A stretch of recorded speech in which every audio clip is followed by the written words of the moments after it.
10 বার। তাকে যত সাজাবি তোর জীবন তত সেজে উঠবে, আর নিজে যত সাজবি তত নরকে চলে যাবি।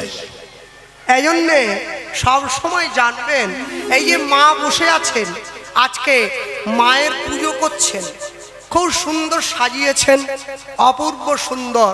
তবে একটা জিনিস একটু দুঃখ লাগলো, সেটা হচ্ছে মায়ের গলাতে কারা যেন টাকার মালা দিয়েছে দেখলাম। হ্যাঁ, এই যে আমার মা আছে, বাড়ি যাওয়ার সঙ্গে সঙ্গে হ্যাঁ বাড়িতে সবাইকে ডাক দেয়, বৌমা শরবত আনো। মাসিরা আছে, বলে গ্লুকন্ডি নিয়ে আয়, আমার ছেলে এসে গেছে। কত কষ্ট করে এলো, কাকটিয়া থেকে হরিনাম করে এসেছে, ঘাম ঝরে ফেলেছে, একটু শরবত নিয়ে আয়, গ্লুকোজ নিয়ে আয়, ওআরএস নিয়ে আয়। তারপরে বাড়ির লোকজন এসে সবাই যখন বসে গেল, মা বলে এইবার টাকাটা বের কর, কালকে কারেন্টের লোক আসবে, পয়সা দিতে হবে। তাহলে যে মাকে আপনারা বসিয়ে রেখেছেন, সে তো আমাদের কাছে কিছু চায়নি, সে চেয়েছে জীব যেন মাতৃজ্ঞানে মাকে একটু সম্মান করে।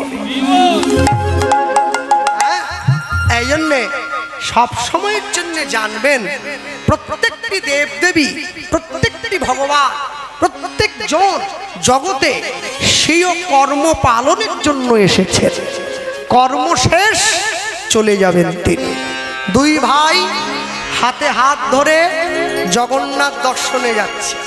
হ্যাঁ, আর সকলে বলতে বলতে যায়, সঙ্গে অগণিত ভক্ত, তারাও সকলে বলে, কি বলে গো, ধরলো ধরলো ধরলো রে কিশোরীর প্রেম, নিতাই ডাকে যায়, ধরলো ধরলো ধরলো রে কিশোরীর প্রেম, নিতাই ডাকে যায়। একটু বাহু তোলা যাবে কি? হ্যাঁ, একটু তালি দেওয়া যাবে সকলে মিলে। ধরলো ধরলো ধরলো রে কিশোরীর প্রেম, নিতাই ডাকে যায়, ধ্বনি হরি। ধরলো ধরলো ধরলো রে কিশোরীর প্রেম, নিতাই ডাকে যায়। ধরলো ধরলো ধরলো রে কিশোরীর প্রেম, নিতাই ডাকে যায়। ধরলো কিশোরীর প্রেম, নিতাই ডাকে যায়। ধরলো ধরলো ধরলো রে কিশোরীর প্রেম, নিতাই ডাকে যায়। ও যে নিতাই ডাকে, হাত নামিয়েছে কোন মায়েরা? হাত যারা নামাচ্ছে, যাওয়ার সময় কমিটির বাবুদের বলে যাব, ওই 3000 টাকা অন্নপূর্ণা ভান্ডার নাকি, নাম যেন না উঠে কারো। 3000 পয়লা জুন থেকে শুরু হয়ে যাবে, তুলে থাকো। হ্যাঁ, ও যে নিতাই ডাকে,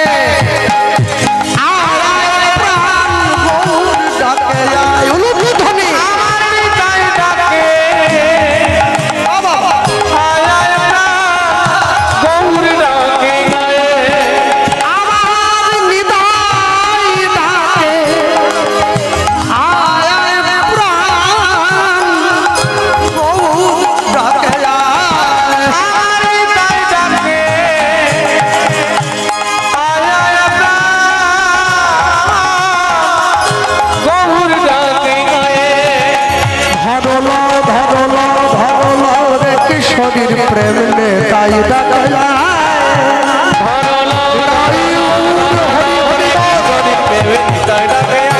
ধরলো ধরলো ধরলো ধরলো রে কিশোরীর প্রেম, নিতাই ডাকে যায়। নামে শান্তিপুর ডুবু ডুবু নদে ভেসে যায়, ডুবু ডুবু নদে ভেসে যায়। নামে শান্তিপুর ডুবু ডুবু নদে ভেসে যায়।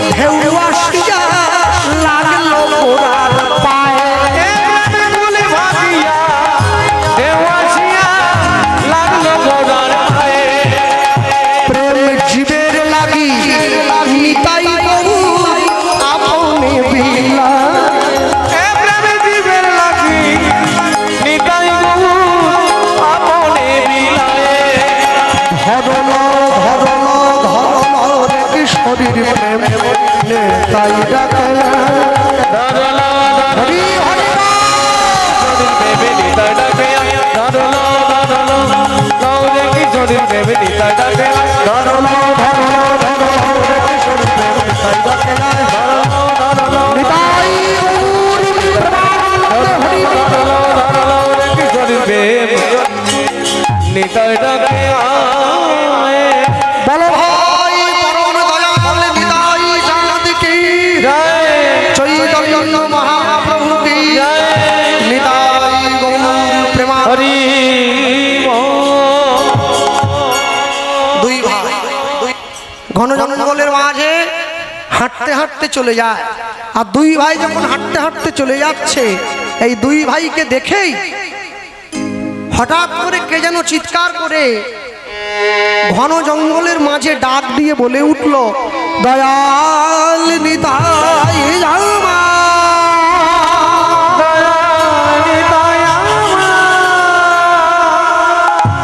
দয়াল গৌর দয়াল নিতাই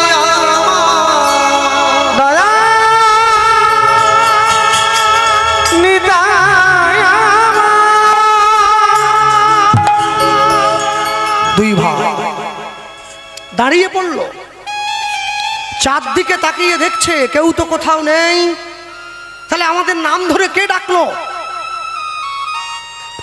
হঠাৎ করে দেখতে পাচ্ছে এক গাছের তলায় এক বয়স্ক মা বসে আছেন দুই ভাইকে হাত বাড়িয়ে ডাকছে নিতাই গৌর নিতাই গৌর। আমি ডেকেছি আমি ডেকেছি আমার কাছে একটু আয় আমার কাছে একটু আয় আমার কাছে দুই ভাই হাঁটতে হাঁটতে গিয়ে মায়ের সামনে দাঁড়িয়েছে মা তুমি আমাদের ডাকলে হ্যাঁ দুই ভাই মায়ের কাছে গিয়ে বসে পড়েছে মাকে বলছে মা তুমি আমাদের ডাকলে কেন মা বলছে হ্যাঁ রে তোরা কারা রে আমরা দুই ভাই তো আমার নাম নিতাই আরে আমার ছোট ভাইয়ের নাম গৌর ও তোরা কি একই মায়ের পেটের দু ভাই না না না একই মায়ের পেটের দু ভাই হলে তো প্রত্যেক দিন সকাল হলেই কোদাল নিয়ে লেগে পড়তো লঙ্কা গাছ কার ভাগে পড়বে সেই নিয়ে ভগবান জীবনে দুবার হাসে যখন নার্সিংহোমের বিছানায় রুগী গিয়ে শুয়ে থাকে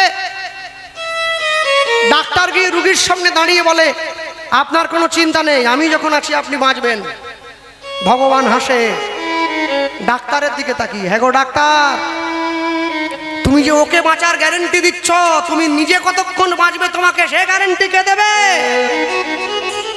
আরেকবার ভগবান হাসে কখন যখন দুই ভাই পিতা ফেলে জায়গাটা ভাগ করে নেয় তোর 5 কাঠা আমার 5 কাঠা ভগবান হাসে কার সম্পত্তি কাকে দাও রে পরের জায়গা পরের জমি ঘর বানাইয়া রই আমি তো সেই ঘরের মালিক নই না তবে জায়গা আমার একটা আছে না বলবো না 3.5 হাত সত্যি কথা বলতে কি জানেন আজকে যে পূর্ব মেদিনীপুরের মানুষ আপনাদের সকলকে কথা দিয়ে দিয়েছি 1 বছর আগে আসবো আপনাদের স্থানে হরিনাম করতে সেই কথা রক্ষা করবার জন্য ছুটে আসা কেননা শরীরটা আমার বড় অসুস্থ কারণ এতগুলো পাখা চলছে তারপরেও কিরম ঘামছে বুঝতে পারছেন তো এই জন্য কষ্টও হচ্ছে কিন্তু আমার কাছে কথার দামটা আগে আমি মনে করি কারণ আমি বাড়িতেই সিদ্ধান্ত নিয়েছিলাম যে আমি যদি গান নাও গাইতে পারি তবু আমি গিয়ে দাঁড়াবো যাতে মানুষ ভুল না বোঝে আমায় যে আমি অসৎ কথা বা মিথ্যে কথা বলছি তা আগামী কালকে আমার ধানবাদে কীর্তন আছে ঝাড়খণ্ড মনে হচ্ছে যেতে পারবো না কালকে সকালেই না বলতে হবে কারণ শরীরটা খুবই খারাপ লাগছে যাই হোক যতক্ষণ পারি শুনুন বসে সকলে ধৈর্য দিয়ে কারণ এত অত্যাধিক গরমও পড়েছে প্রচণ্ড গরম তার উপরে আপনারা ভক্তরা এত আশা করে আছেন সকলে ভক্ত বাবারাও এসেছেন আজকে। তা একটা কথা জানবেন, জগতে কোনোদিন কোনো কিছু অসৎ উপায়ে অসৎ পথে কোনো জিনিস হাসিল হয় না।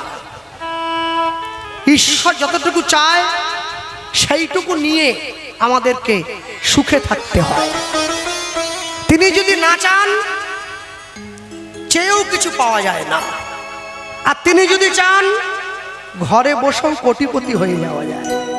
তবে সবটা তার হাতে। কেন জানেন?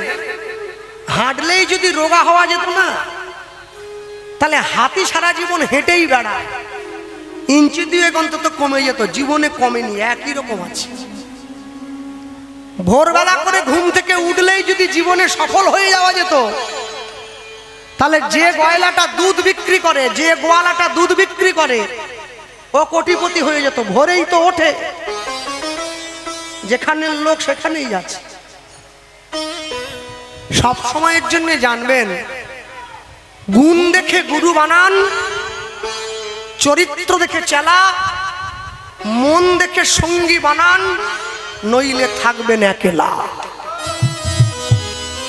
তিনটে জিনিস যদি জীবনে না পান, একা থাকুন, তবু দুষ্টু গরুর থেকে শূন্য গোয়াল অনেক বেশি ভালো। সতের লোহা বইবেন, অসতের তুলো বইবেন না। হ্যাঁ, দুই ভাই মায়ের কাছে গিয়ে বসে মাকে বলছে, মা, আজ থেকে আমরা দুই ভাই তোমাকে কথা দিলাম, আমরা দুই ভাই তোমার দুই ছেলে হব, তোমাকে মা বলে ডাকবো। মা বলছে, শোন, দুই ভাই তো শুধু মুখে কথা দিলেই হবে না, তোরা দুই ভাই আমার দুদিকে বসবি, আমি এক পাত্রে অন্ন ব্যঞ্জন মেখে দুই ভাইয়ের মুখে দেবো, দুজনে খাবি, আমাকে মা বলে ডাকবি, তবে তো বুঝবো তোরা আমার ছেলে। কি যতই যাও না মন্দির মসজিদ, যতই যাও না তীর্থস্থান, বাবা আমাকে ভালো না বাসিলে পাবে না কোনোদিন ভগবান। পিতা মাতার সেবা করবে সবার আগে। মাতৃভক্তি অটুট যত, সেই ছেলে হয় কৃতি তত। পিতায় শ্রদ্ধা, মায়ে টান, সেই ছেলে হয় সাম্য প্রাণ। এই জন্যে পিতা মাতার সেবা করবে সবার আগে। দুই ভাই মায়ের দুই দিকে বসে পড়েছে। মা কি করলেন? এক পাত্রে অন্ন ব্যঞ্জন মেখে দুই ভাইয়ের বদনে দিচ্ছেন। মায়ের কোলে বসলো গিয়ে গৌরার নিতাই, মায়ের কোলে বসলো গিয়ে গৌরার নিতাই নিতাই, মায়ের কোলে বসলো গিয়ে গৌরার নিতাই নিতাই, মায়ের কোলে বসলো গিয়ে গৌরার নিতাই। মায়ের কোলে বসলো গিয়ে গৌরার নিতাই নিতাই। এবার যত যত মায়েরা সব, মায়েরা সব অনুধ্বনি দেয়,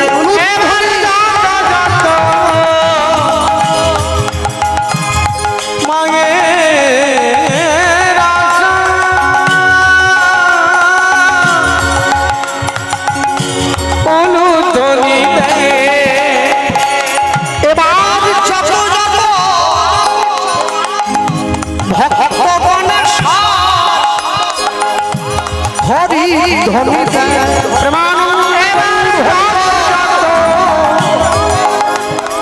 ভক্ত গণেশ হরি ধ্বনি দেয়। মায়ের কোলে বসলো গিয়ে গৌরার নিতাই নিতাই, মায়ের কোলে বসলো গিয়ে গৌরার নিতাই নিতাই, মায়ের কোলে বসলো গিয়ে গৌরার নিতাই নিতাই।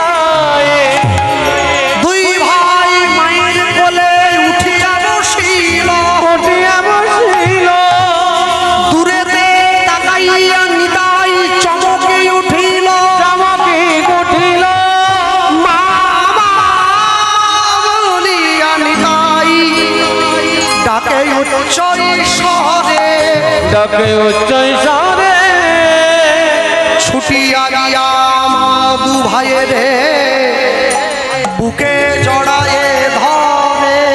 ছুটিয়া গিয়া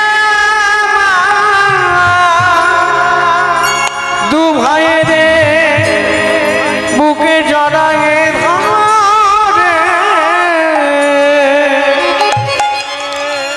জগতের যত ভালো ছেলেকে দেখছেন, যত জায়গায় যত ভালো ছেলে, প্রত্যেকটা ভালো ছেলের মূলে একটা করে ভালো মা আছে। গাছের গোড়া যদি ভালো হয় তার ফল ভালো হবে, ফলে ভালো হবে। কলের লিয়ার যদি ভালো হয় তার জল ভালো হবে, জলে ভালো হবে। মা যদি ভালো হয় সন্তান ভালো হবেই হবে, ভালো হবে হবে। যত জায়গায় যত ভালো ছেলেকে দেখছেন, সমস্ত ভালো ছেলের মূলে একটা করে ভালো মা। ভক্ত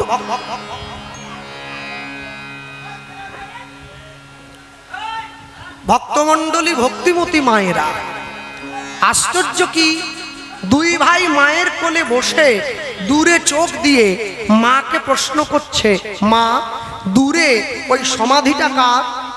মা উত্তর দিচ্ছেন, এই সমাধিটা কার জানিস? এই সমাধিটা জগন্নাথ দেবের অনেক বড় একজন ভক্ত ছিল রে, তার নাম মাধব দাস গোস্বামী।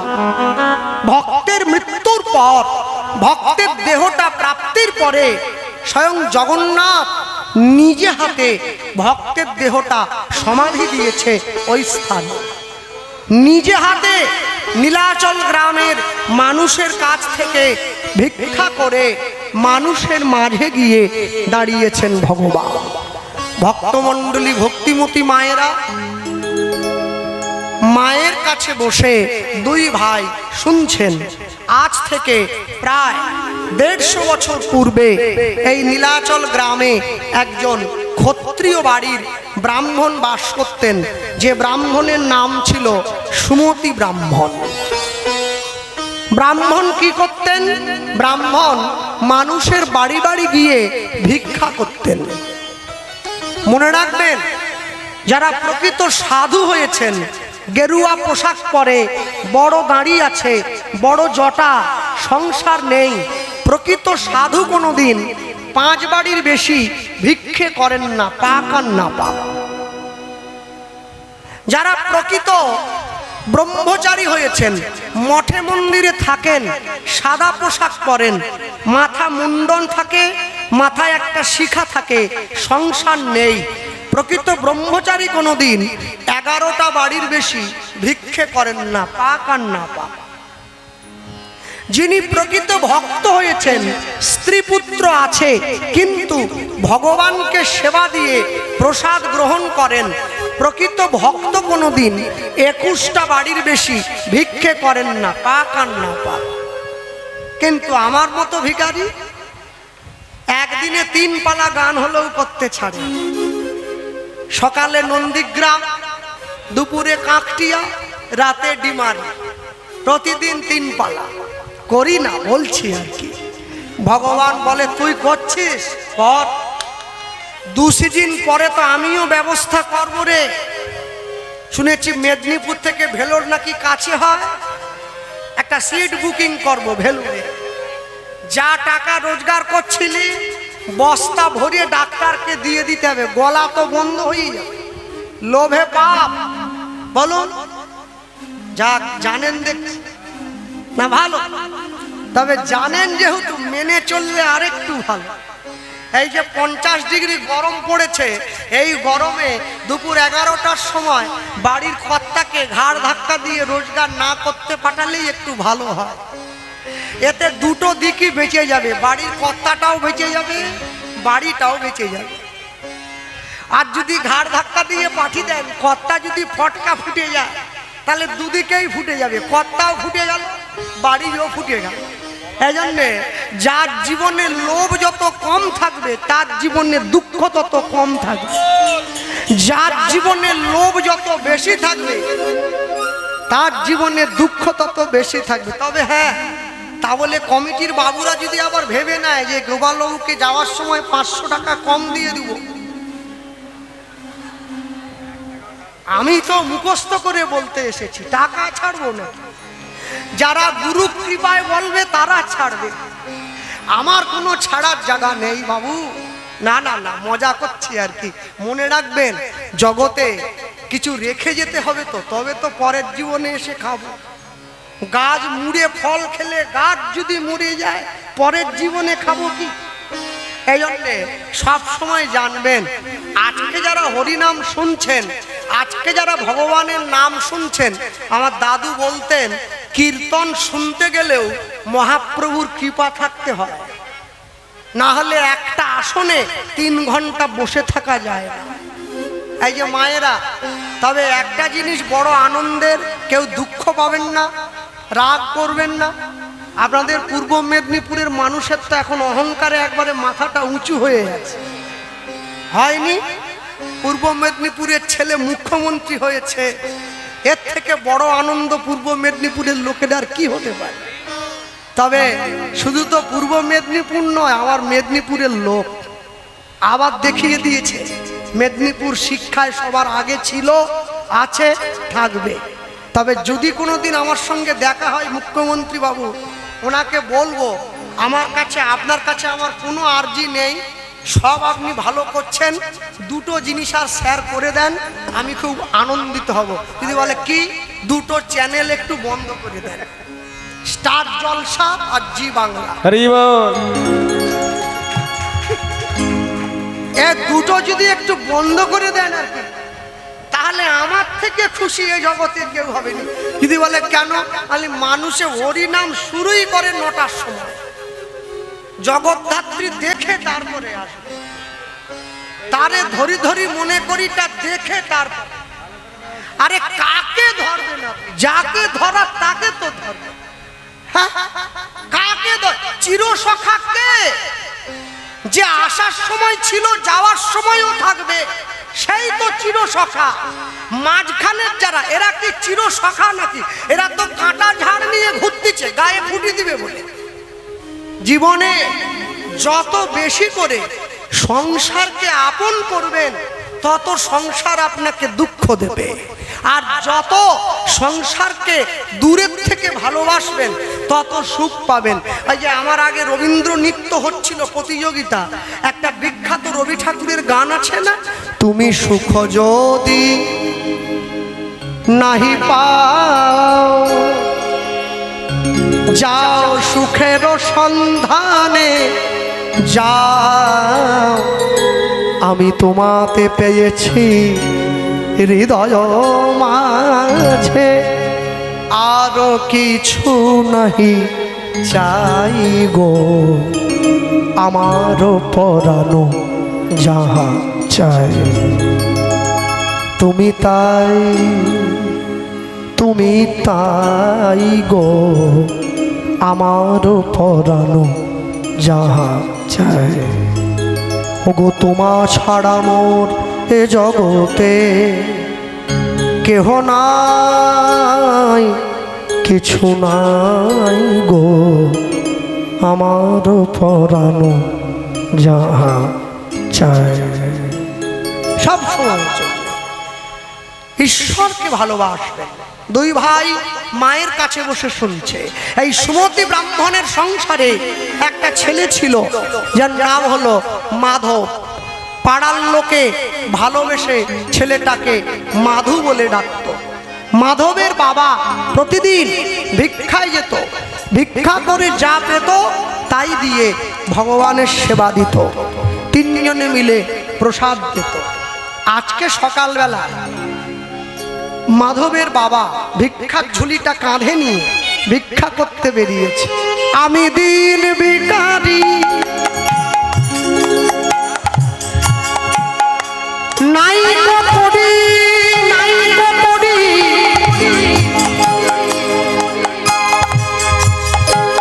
আমায় একটি পয়সা দাও, বিদায়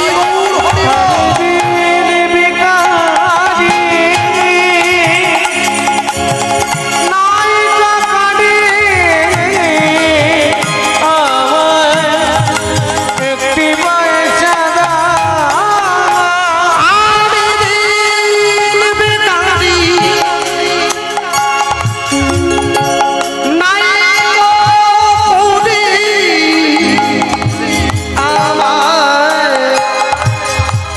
একটি পয়সা দাও। আমি নির্বিকারি নাই কাকারে আমার একটি পয়সা ও গত তারে না পথি কহেরি নয়নে যায় অশ্রুবারি। ভগতারে না অধিকারি নয়নে যায় অশ্রুবারি। কেহ নাহি হীরায় তাকায়, কেহ নাহি হীরায় তাকায়। আমি দিন বিকারি নাই কাকারি আমার একটি পয়সা দাও। আমি দিন বিকারি নাই কাকারি আমার একটি পয়সা আচ্ছা, এই গানটার সঙ্গে কণ্ঠে কণ্ঠ মিলে যদি আমরা গাই, চেষ্টা করতে পারি একসঙ্গে যদি গাই। গান শুরু হয়েছিল কোনখান থেকে? আমি দিন বিকারি, এই তো যদি গাই। বেহাগ যদি না হয় রাজি, বসন্ত যদি না আসে, এই আসরে মন তুমি থাকো বন্ধু আমার পাশে। বেহাগ যদি না হয় রাজি, বসন্ত যদি না আসে, ও গো এই আসরে মন তুমি থাকো বন্ধু আমার পাশে। যদি সুরটা কোমল করি, তোমার ভুবনে ফুলের মেলা আমি কাঁদি সাহারায়। ও গো তোমার ভুবনে ফুলের মেলা আমি কাঁদি সাহারায়। ও গো কমলিকা, ও গো কমলিকা, বুঝিলে না আমি কত অসহায়। তোমার ভুবনে ফুলের মেলা আমি কাঁদি সাহারায়। তোমার ভুবনে ফুলের মেলা আমি কাঁদি সাহারায়। যদি সুরটা আরো কোমল করি, আগুনের পরশ মনে ছোঁয়াও প্রাণে, এ জীবন পূর্ণ করো, এ জীবন পূর্ণ করো, এ জীবন পূর্ণ করো, এই জীবন পূর্ণ করো দহন দানে। আগুনের পরশ মনে ছোঁয়াও প্রাণে, এ জীবন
দরজায় দাঁড়িয়েছে।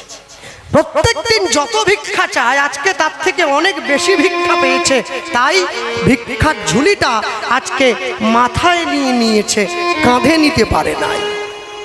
ভগবানকে বলছেন, প্রভু আজকে যা ভিক্ষা পেয়েছি, আমি যদি 7 দিনও ভিক্ষা না করি তোমার সেবা আমি দিয়ে দিতে পারবো, কিন্তু দিয়ে ধন দিয়ে মন কেড়ে নিতে সময় লাগে কতক্ষণ।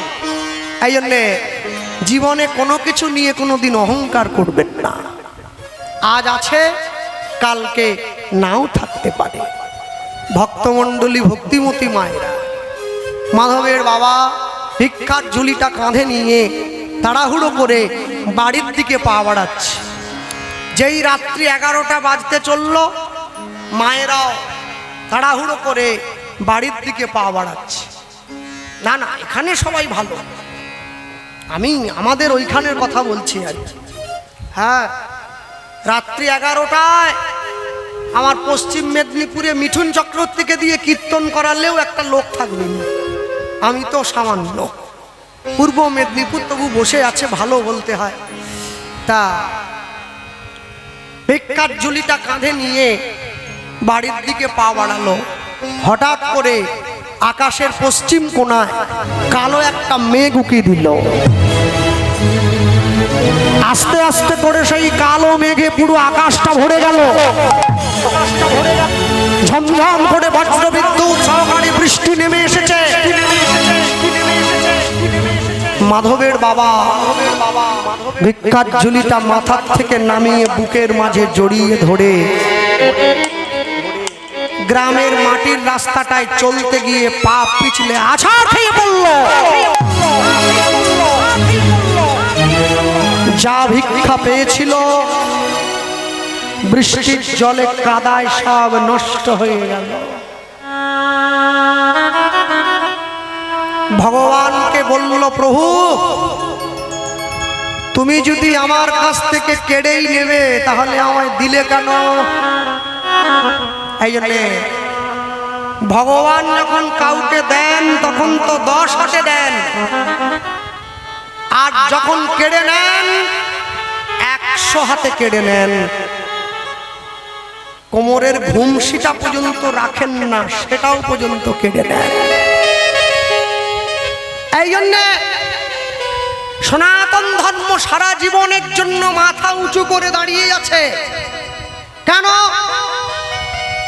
বিরাট কোহলির মতো বিশ্ববিখ্যাত ক্রিকেটার, যার প্রতি মিনিটে 5 লক্ষ টাকা রোজগার, প্রতিদিন নয় প্রতি মিনিট। বিরাট কোহলির থেকে বড় লোক কাকটিয়া গ্রামে আছে বলে আমার তো মনে হচ্ছে না আছে। বিরাট কোহলির থেকে অত বড় লোক নাই, তাহলে 2 নম্বরই করতে হবে আর কি। সে গিয়ে বৃন্দাবনে প্রেমানন্দ মহারাজের চরণে মাথা ঠুকায়, গড়াগড়ি দেয়। নিতাই গৌর প্রেমানন্দ হরিবল হরিবল হরিবল।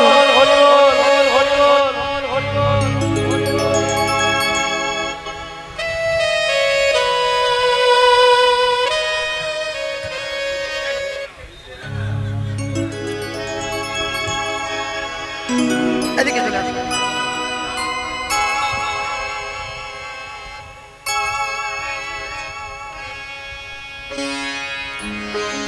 নিতাই গৌর প্রেমানন্দ হরিবল হরিবল হরিবল হরিবল হরিবল।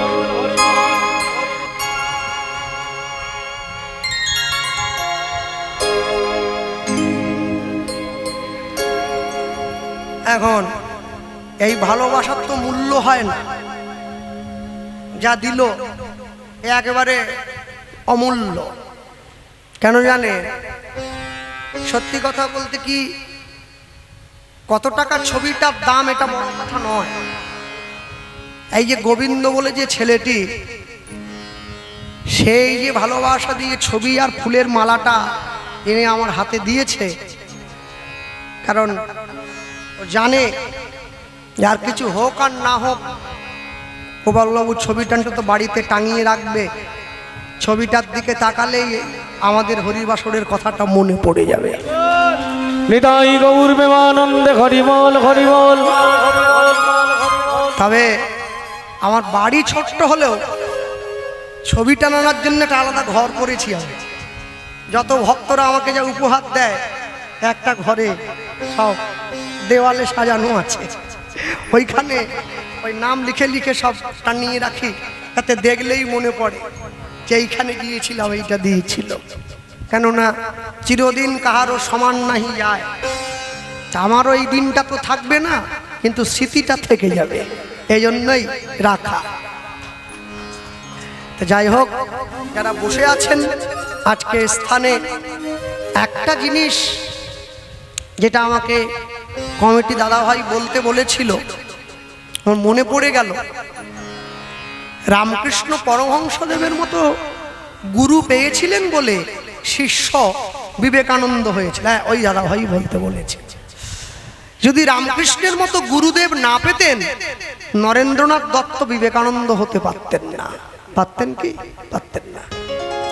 এই জন্যে গুরু মিলে লাখে লাখে, শিষ্য মিলে এক, শিষ্য মিলে লাখে লাখে, গুরু মিলে এক।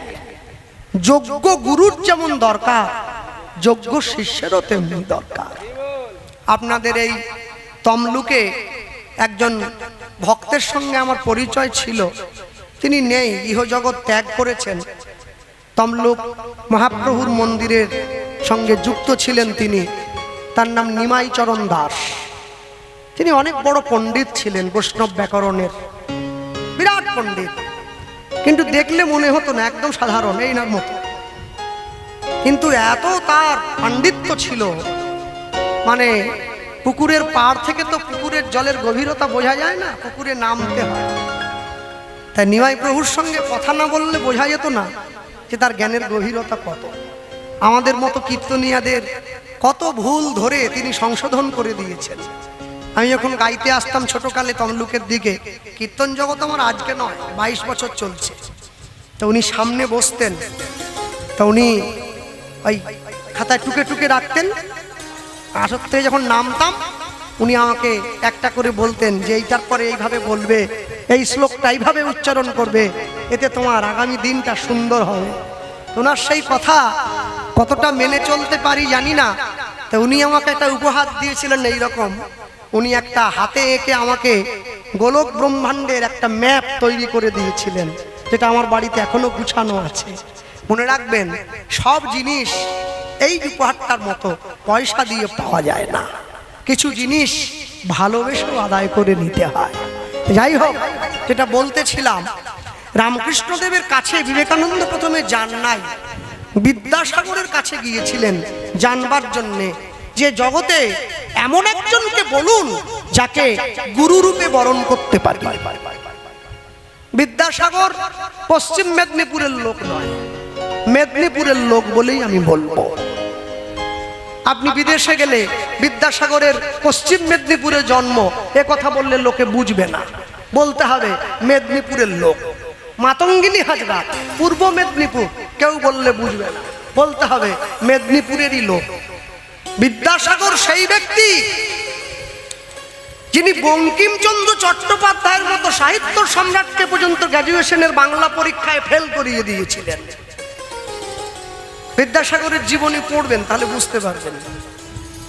মাঝে মাঝে আমি অবাক হই যে বঙ্কিমচন্দ্র চট্টোপাধ্যায়ের মতো লোক যদি বিদ্যাসাগরের কাছে খাতা পড়ে ফেল করে যেতে পারে, মাথা বেঁচে গেছে। আমাদের মতো ছেলে মেয়েদের খাতা বিদ্যাসাগরের হাতে পড়ে নাই, তাহলে আমরা তো জীবনে পাশই করতে পারতাম না, সারা জীবন পড়েই পড়ে থাকতে হতো, খাতা দেখলেই ফেল। হ্যাঁ, বিদ্যাসাগর খাতা দেখছেন, প্রথম বিএ পরীক্ষার খাতা, বাংলার থেকে 10 জন ছেলে মেয়ে পরীক্ষা দিয়েছে, 10 জনের মধ্যে 9 জনকেই ফেল করিয়ে দিয়েছে। তার মধ্যে বঙ্কিমচন্দ্র চট্টোপাধ্যায়, যে সাহিত্য সম্রাট। কম কথা? সেই মানুষটা কাছে গিয়ে বিবেকানন্দ জানতে চাইছেন, আমাকে বলতে পারেন জগতে মানুষ্য জন্ম লাভ করলে গুরু করতে হয়, কোথায় গেলে গুরু পাবো? বিদ্যাসাগর বলছেন, কামারপুকুরে গদাধর চট্টোপাধ্যায় নামে একজন মানুষ আছে, যাকে শ্রী রামকৃষ্ণ পরমহংস বলে মানুষে জানে। তা আপনি যদি তার কাছে একবার যেতে পারেন আপনি। ছি ছি ছি, এটা আপনি আমাকে বলতে পারলেন? হ্যাঁ, আমি নরেন্দ্রনাথ দত্ত, কত শিক্ষিত লোক আমি, আর আমি যাব কিনা এটা স্কুলের দরজা দেখেনি যে লোকটা, তার কাছে তাকে গুরু করতেছি। বিদ্যাসাগর বললেন একবার যেয়ে তো দেখো। এই জন্যে জ্ঞানী লোকের, মহৎ লোকের উল্টো কথাটাও সোজাভাবে ধরতে হয়, এতেও জ্ঞান থাকে। বিবেকানন্দ বললেন তুমি যখন এত করে আমায় বলছো, আমি দিনের বেলা যাব না, রাত্রিবেলায় যাব। কেন, আমার সম্মান আছে না? আমি যদি দিনের বেলায় যাই লোকে আমাকে খারাপ বলবে, আমি রাত্রেবেলায় যাব। রাত্রেবেলায় একটা কম্বল মুড়ি দিয়ে বিবেকানন্দ গিয়ে দাঁড়িয়েছেন। তখনও বিবেকানন্দ হন নাই, নরেন্দ্রনাথ দত্তই রয়েছেন, যাতে আপনারা বুঝতে পারেন তাই বিবেকানন্দ বলছি। বিবেকানন্দ দাঁড়িয়েছেন রামকৃষ্ণ পরমহংসদেবের দরজায়, পাতার কুটিরের সামনে গিয়ে। দরজাটা আলতো করে ভেজানো আছে। বিবেকানন্দ আস্তে করে দরজাটা ঠেলে দিয়ে দেখছেন রামকৃষ্ণ পরমহংসদেব একটা তালপাতার উপরে কলমে কালি ডুবিয়ে সরসর করে কি যেন লিখে চলে যাচ্ছেন। বিবেকানন্দ চমকে উঠলেন, কি যাকে মূর্খ ভেবেছিলাম সে লিখছে কি করে? মূর্খ তো লিখতে পারবে না, কি লিখে যাচ্ছে? রামকৃষ্ণদেব বিবেকানন্দের দিকে তাকালেন না, না তাকিয়েই বলে দিলেন, কিরে নরেন এলি? বিবেকানন্দ দাঁড়িয়ে আছে দরজার বাইরে। ঠাকুর আসবো? ঢুকিস নি, দরজার বাইরে দাঁড়া। কেন ঢুকবো? এই পচা গন্ধ রে নরেন, পচা গন্ধ। তুই যদি আমার ঘরে ঢুকিস, আমার ঘরে মা আছে রে, মা তো বেরিয়ে চলে যাবে। পচা গন্ধে কি মা থাকতে পারে? ঠাকুর আমার গায়ে পচা গন্ধ বলে তুমি অপমান করছো? গায়ে নয়, মনে। তোর মনে তো বড় অহংকার রে নরেন, অহংকারটা পচে গিয়েছে। সেই পচা অহংকার থেকে দুর্গন্ধ বেরিয়ে আসছে। তাই তোকে বলছি ঢুকিসনি, বাইরে দাঁড়া। বিবেকানন্দ ছুটে গিয়ে রামকৃষ্ণদেবের চরণে পড়েছে, ঠাকুর আমার অন্যায় হয়ে গেছে। ওই দেখো আবার গাছের ছায়ায় এসে বসে, ওই যে পায়ে পড়েছে। শোন, আমি তো কলা গাছ নই রে নরেন, আমি বট গাছ। বট গাছের ছায়ায় যত পশু পাখি আসুক না কেন সবাইকে আশ্রয় দেয় গাছ। কিন্তু বট গাছের গোড়ায় যদি একটা বিষধর সাপও আসে, তাকেও কিন্তু বট গাছটা আশ্রয় দেয়। তোকেও আমি আশ্রয় দেব, তবে আমাকে কথা দিয়ে দিতে হবে। কি কথা ঠাকুর? বিষটা আমায় দিয়ে দিবি। মনে যে বিষটা আছে আমায় দে ঠাকুর। আমি তো মানুষ, সাপ নয়। ওই যে বললাম অহংকার, ওটাই তো বিষ।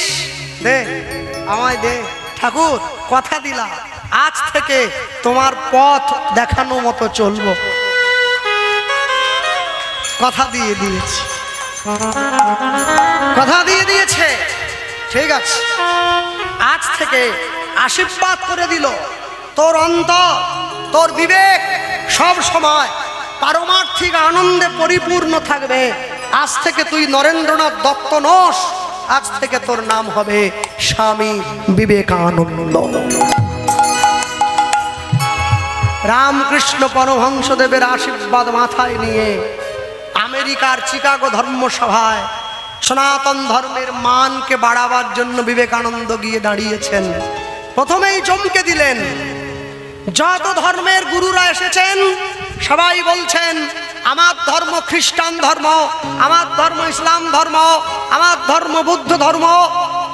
খাতা কলম নিয়ে আমেরিকার চিকাগো ধর্মসভার কমিটি যখন বিবেকানন্দের কাছে এসে দাঁড়িয়েছে, আপনি কোন ধর্মের উপরে কথা বলবেন?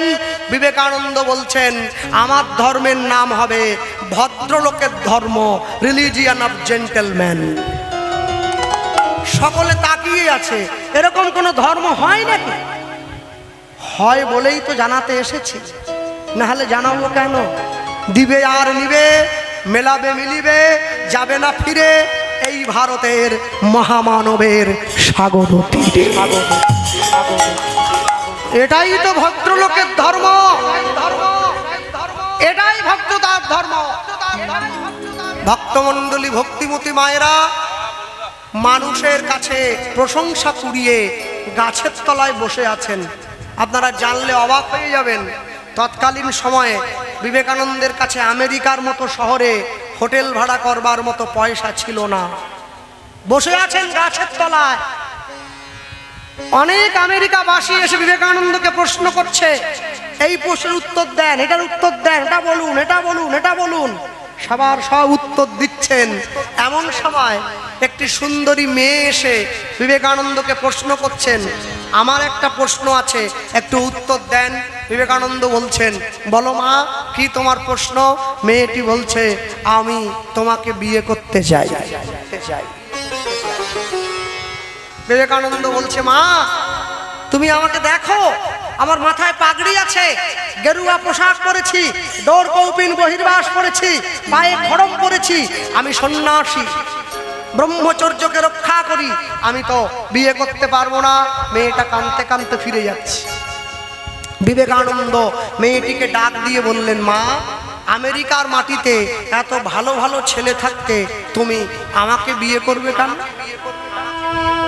মেয়েটি উত্তর দিল, মায়েরা শুনছেন, বাড়ির ছেলে মেয়েদের শিক্ষা দেবেন।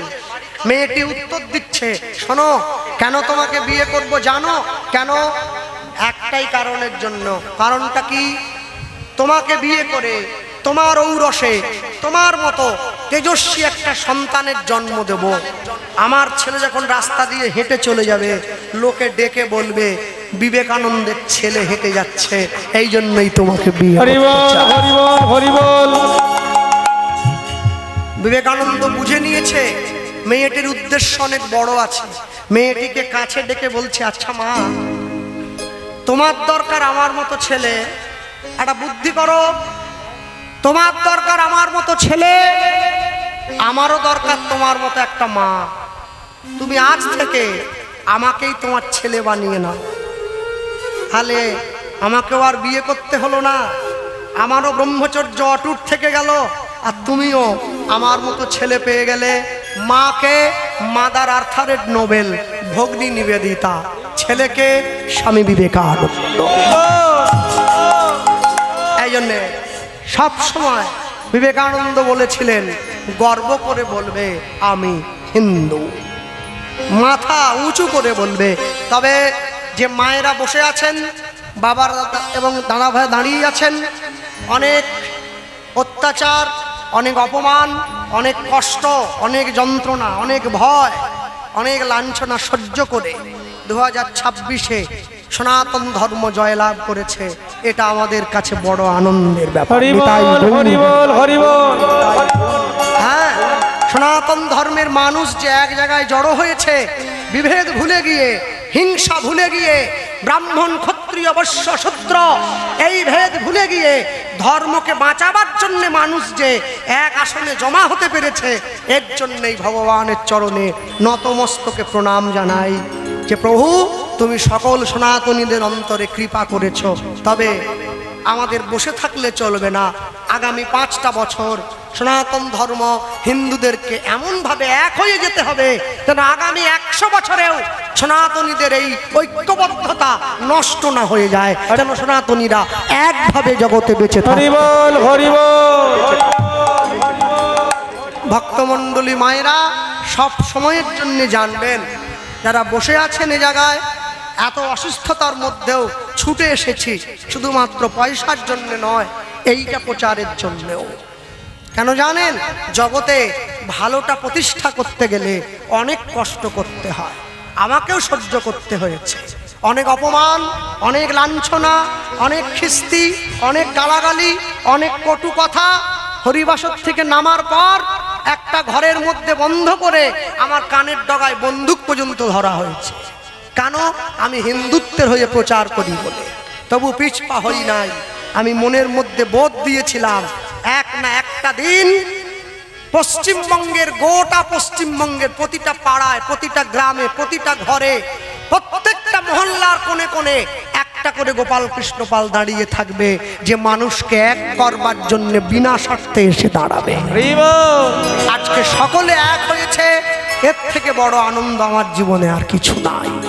ভক্তমণ্ডলী, ভক্তিমতী মায়ের, মাধবের বাবা সকাল গড়িয়ে দুপুর হয়ে গেল, তাড়াহুড়ো করে শূন্য ঝুলিটা নিয়ে ফিরে আসছে। ঘরে যেতে হবে, কিছু তো করার নেই।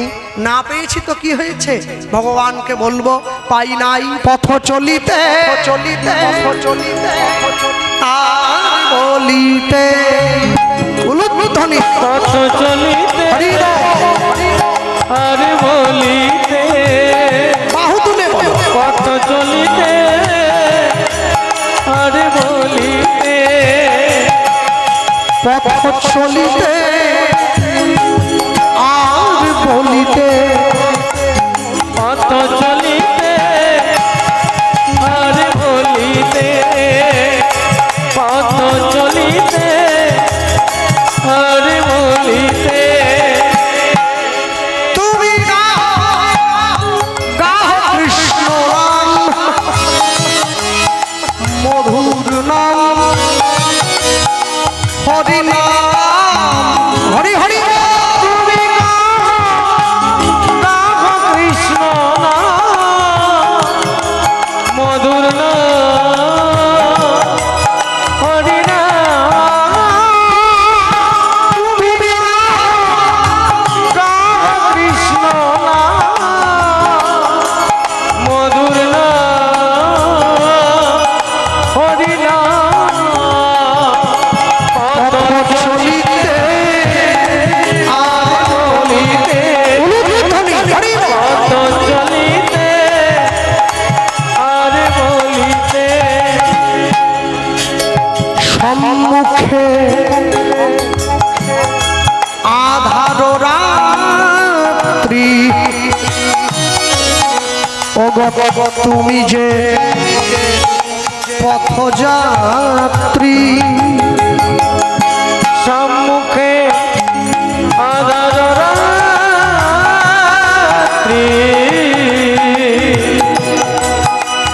ওগো তুমি যে পথযাত্রী, সম্মুখে আধার রাত্রি, ওগো তুমি যে পথযাত্রী, সম্মুখে আধার রাত্রি, ওগো তুমি যে পথযাত্রী। কথা বলিতে কৃষ্ণ নাম, পথে চলিতে কৃষ্ণ নাম, কভু বিপদে কৃষ্ণ নাম, পথ চলিতে আর বলিতে, পথ চলিতে আর বলিতে। হরি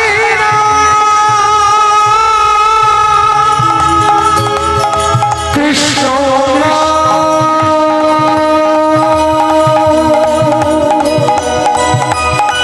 হরি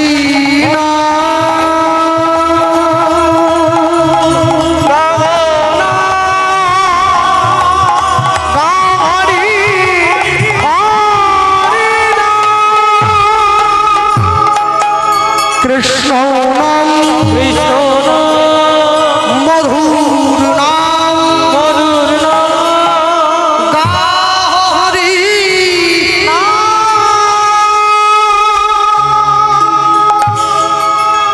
সকাল গড়িয়ে দুপুর হলো, দুপুর গড়িয়ে বিকেল হলো, বিকেল গড়িয়ে রাত্রি হয়ে গেল, মাধবের বাবা ঘরে এলো না।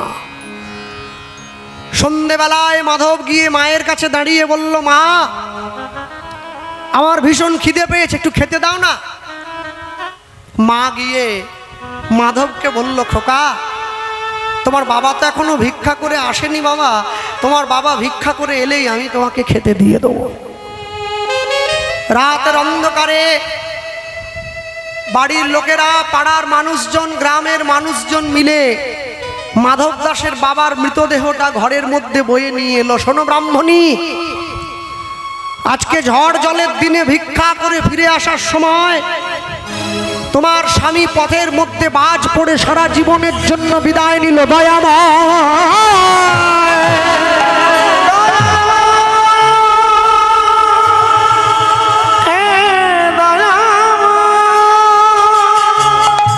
ছুটে গিয়ে ভগবানের মন্দিরে আছাড় খেয়ে পড়েছে, আমি কোনোদিন তোমাকে কষ্ট দেইনি, আমি কোনোদিন তোমায় দুঃখ দেইনি, আমি কোনোদিন তোমায় যন্ত্রণা দেইনি। গ্রামের লোকেরা একে একে সবাই চলে গিয়েছে।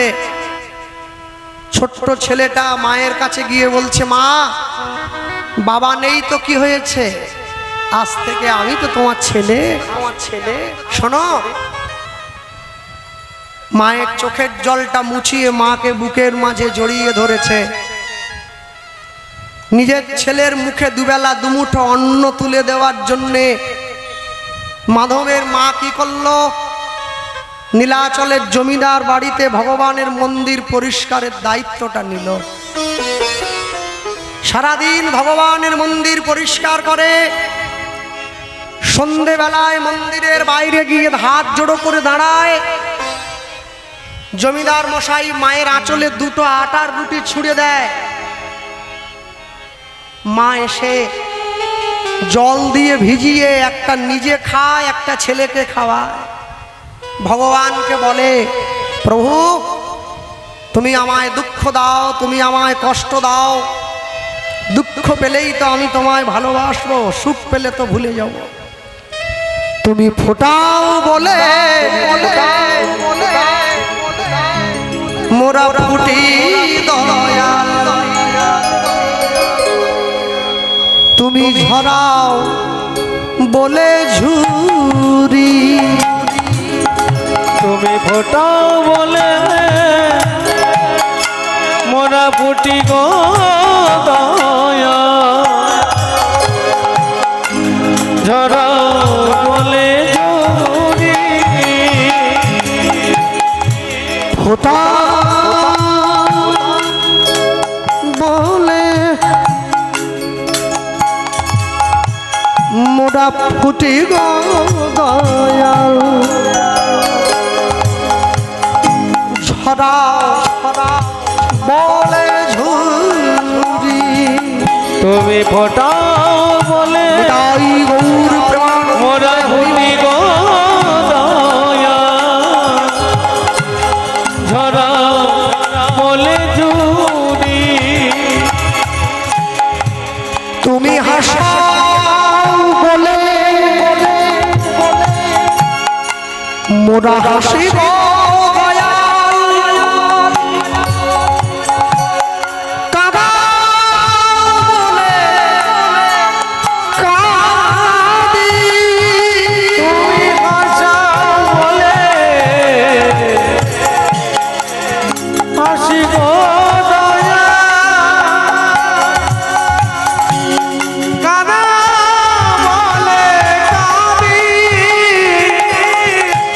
তুমি হাসাও বলে মোরা হাসি গো দয়াল, কাঁদাও বলে কাঁদি, তুমি হাসাও বলে হাসি গো দয়া, কাঁদা বলে কাঁদি, ফোটা বলে মোরা ফুটি গো দয়াল, ছড়াও বলে ঝুরি, তুমি ফোটাও বলে হরি মোরা ফুটি গো দয়া, ঝরাও বলে ঝুরি, তুমি ফোটাও বলে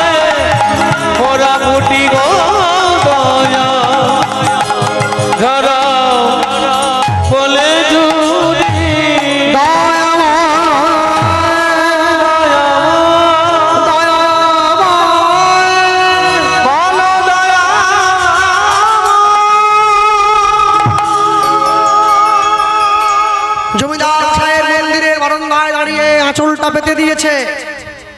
আর যখনই আঁচলটা পেতে দিল, জমিদার মশাই মায়ের আঁচলে যখনই দুটো রুটি ছুঁড়ে দিয়েছে, রুটিটা মায়ের আঁচলে না পড়ে রাস্তায় গিয়ে পড়ল। দাঁড়িয়েছিল কুকুর, ছুটে গিয়ে দুটো রুটি মুখে করে তুলে নিয়েছে। মা কেঁদে উঠল। দুটো রুটি মুখে করে নিয়ে কুকুরটা পালিয়ে গিয়েছে। শূন্য হাতে মা এসে ঘরের দরজাটা খুলেছে। ছোট্ট ছেলেটা এসে মায়ের আঁচলটা টান দিয়ে বলছে, মা আমার যে খিদে পেয়েছে, আমার খাবার এনেছ? মাধু, আজকে খাবার পাইনি বাবা। তাহলে তাহলে তুমি, আমি কি খাবো? আজকের দিনটা জল খেয়ে ঘুমিয়ে পড়, কালকের থেকে আমি তোকে খাবার দেব। মা মনে মনে ভাবছে, আমি মা হয়ে নিজের সন্তানের মুখে দুমুঠো অন্ন তুলে দিতে পারলাম না, আজকে আমার ছেলেটা ঘুমিয়ে পড়লে আমি গঙ্গার জলে ঝাঁপ দিয়ে প্রাণ বিসর্জন দেব। ছেলে ভাবছে জীবনে অনেক খাবার পাবো, কিন্তু মা গেলে কি আর মা পাবো? মায়ের আঁচলটা শক্ত করে ধরে আছে। মা ভেবেছে ছেলে ঘুমিয়ে পড়েছে, উঠে চলে যাচ্ছে। এক পা, দু পা, তিন পা, অমনি আঁচলের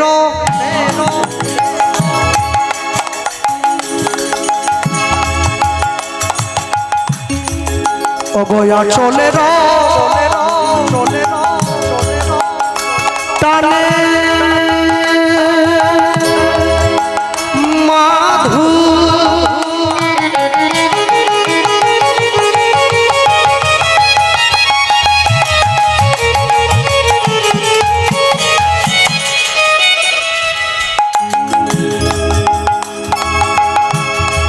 আচলের টানে মাধু জাগিয়া বসিল অগয়া চলে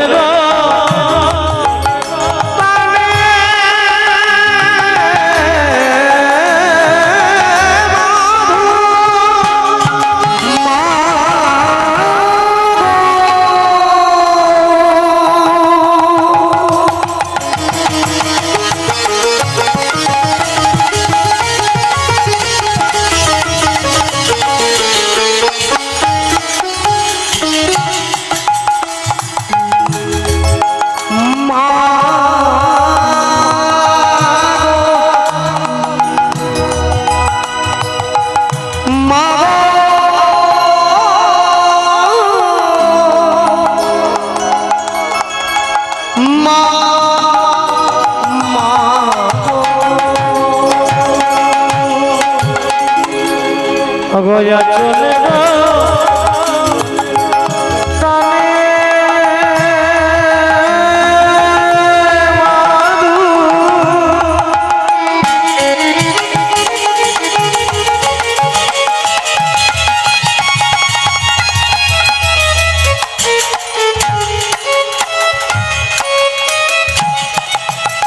অগজাগিয়া বসিল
আমি কি তোমার